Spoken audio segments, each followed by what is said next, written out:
আসসালামু আলাইকুম viewers, welcome back to my channel.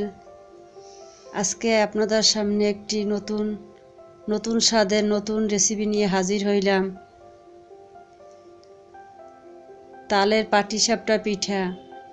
এই যে তাল দিয়ে কীরকম পাটিসাপটা পিঠা বানাতে হয় সেটা আজকে আপনাদের সামনে আমি শেয়ার করব। এই যে পিঠাটা আপনাদের কেটে দেখাচ্ছি আমি। অনেক সুস্বাদু এবং মজাদার এই পিঠাটা। আপনাদের ঘরে যা উপকরণ আছে সেটা দিয়ে সহজেই এটা বানাতে পারবেন। চালের গুঁড়ো তো সবার বাসায় কম বেশি থাকে। এই যে আমি চালের গুঁড়ার সাথে তাল দিয়ে আজকে বানাবো, পানি অ্যাড করব না। এই পিঠাটা যে বানাবো পানি ছাড়াই, শুধু তালের রস দিয়েই বানাবো। 1.5 কাপ চালের গুঁড়া দেব, আর তালের রস মানে এটা মাখাতে যতটুকু লাগে ততটুকুই আমি দেব, এটার কোনো পরিমাপ হবে না। চিনিটা আবার স্মুথ করে বানাতে হবে, চিনি স্বাদ মতোই দেবো, এটার ভিতরে কোনো পরিমাপ না হইলেও হবে। চিনি যে যেরকম খায় সেরকমই দিলেই হবে। আমি এখানে হাফ বাটি চিনি দিলাম, আর একটু আপনার বেকিং পাউডার দেব। যে ছোট চামচের 2 চামচ দিলাম। এগুলো সব আমি একসাথে অ্যাড করব।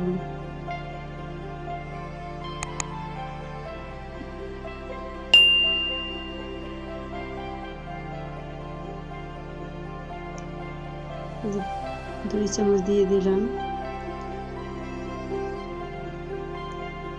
এবারে আমি একটু সামান্য লবণ দিব, লবণ স্বাদ মতো, সামান্য একটু লবণ।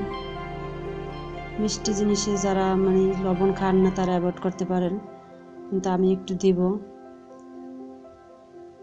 অনেকেই মিষ্টি জিনিসে লবণ খায় না, তারা চাইলে দিবেন না। এখানে আমি যা যা উপকরণ দিয়েছি সবগুলো আমি একসাথে মিশিয়ে নিলাম। এখন আমি একটু একটু করে তালের রসগুলো দিয়ে দেব।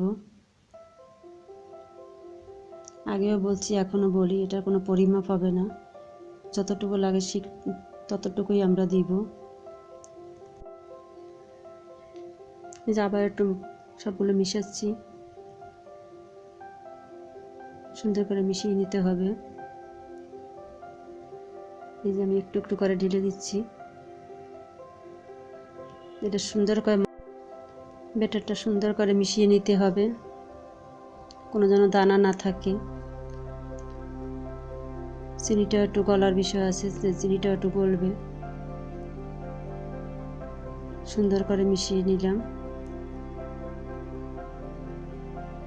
কেউ যদি বেশি বানাতে চান তাহলে সব উপকরণ আপনার যেরকম আমি দিয়েছি ওরকম একটু একটু সব বাড়িয়ে দিবেন, তাহলেই হবে।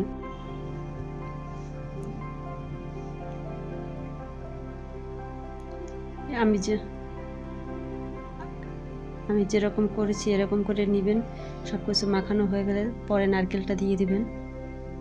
এই যে নারকেল কোরানো। এখন এটা দিয়ে কিছুক্ষণ আমি ব্যাটারটাকে মিশিয়ে নেব। সুন্দর করে মিশাতে হবে যেন ভিতরে বসে যায়। মিশাতে একটু সময় নিয়ে মিশাতে হবে। এই ব্যাটারগুলো বেশি করে একটু মাখানো হয়, তাহলে পিঠাটা খুব সুন্দর হবে।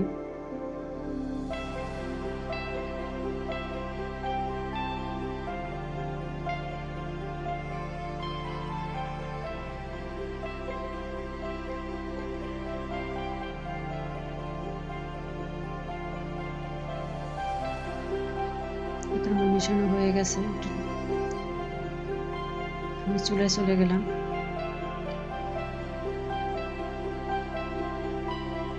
ঘুরিয়ে ঘুরিয়ে ঘুরিয়ে ঘুরিয়ে দিয়ে দিচ্ছি।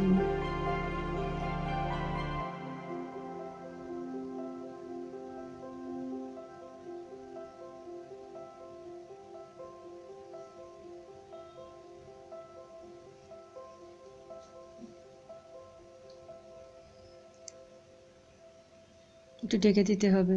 এটা মিশানোর পর আমি একটু ঢেকে দেব।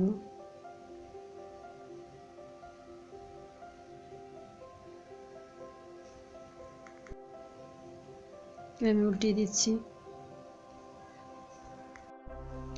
এভাবে ভাঁজ করে নেবেন।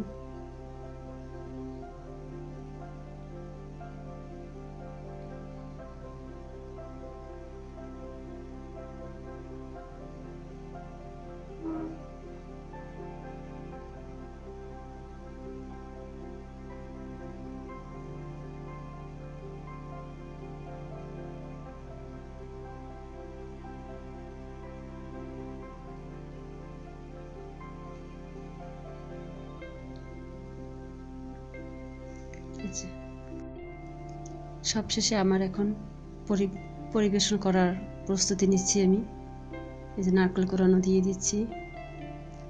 এরকম সাজিয়ে আপনারা পরিবেশন করবেন আকর্ষণীয় একটা ডিশ বানিয়ে।